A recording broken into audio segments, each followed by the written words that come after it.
उत्तर प्रदेश के एक छोटे से गांव धूपगंज में एक गरीब किसान रामू अपनी बेटी गुड्डी के साथ रहता था। उसकी जमीन बहुत कम थी और न उसके पास कोई बैल और न ही कोई अच्छा साधन था। फिर भी रामू रोज सुबह उठकर खेतों में पसीना बहाता। काम करते करते जब वह थक जाता था तब वो एक पेड़ के नीचे विश्राम करता और मन ही मन सोचता, मेहनत करूंगा तभी तो फल मिलेगा। एक साल ऐसा आया जब लगातार 3 महीने तक बारिश नहीं हुई। खेत सूख गए, अनाज नहीं उगा। रामू खेतों में जाता और घर वापस आ जाता था। एक दिन घर आते ही गुड्डी ने कहा, बाबा, घर में तो कुछ भी नहीं है, हम अब क्या खाएंगे? बेटी मैं क्या करूं? बारिश का एक बूंद भी नहीं गिरा। कितने दिनों से पूरा खेत सूखी पड़ी है। गांव में बहुत से किसानों ने अपने खेत बेच दिए या शहर जाकर मजदूरी करने लगे। रामू को भी कई लोगों ने सलाह दी। रामू, खेत बेच दे और शहर जा, यहाँ कुछ नहीं रखा।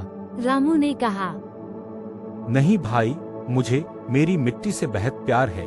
जीना मरना अब यही है मेरा। ये बोलकर रामू अपने खेत में चला जाता है। एक दिन रामू खेत से थककर लौटा तो गुड्डी ने पूछा, बाबा, इस बार खेत में तो कुछ नहीं होगा, फिर भी आप रोज रोज खेत में जाते हो। रामू ने मुस्कुरा कर कहा, बेटी, जमीन माँ जैसी होती है, सूखी हो या हरी, उसे छोड़ते नहीं, वो वक्त आने पर जरूर देती है। गुड्डी कुछ समझी, कुछ नहीं, लेकिन उसके बाबा की आंखों में विश्वास देखकर वह चुप हो गई। कुछ दिन बाद अचानक बादल छा गए और खूब बारिश हुई।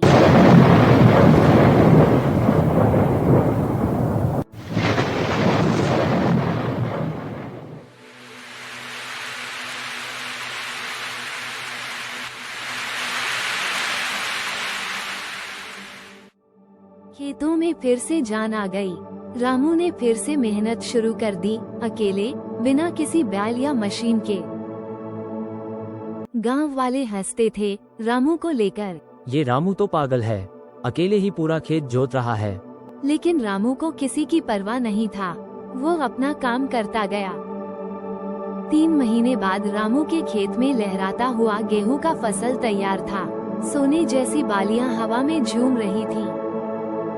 जो लोग रामू को लेकर हंसते थे, अब वही लोग हैरान थे।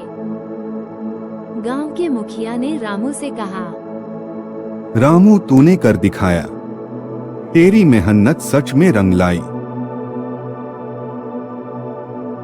इसी बीच एक शहर से व्यापारी आया।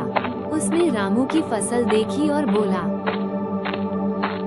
रामू भाई, मैं तुम्हारा सारा गेहूं खरीदना चाहता हूँ, अच्छा दाम दूंगा। रामू खुश हुआ लेकिन सतर्क भी रहा। व्यापारी ने चालाकी से रामू को कम दाम देने की कोशिश की। रामू ने साफ मना कर दिया। मेरी मेहनत की कीमत मैं जानता हूँ, भले देर से बिके, लेकिन सच्चे दाम पर ही बेचूंगा। रामू की ईमानदारी देखकर गांव वाले भी भावुक हो गए। उन्होंने रामू से फसल खरीदी और पास के मंडी में मिलकर अच्छा दाम दिलवाया।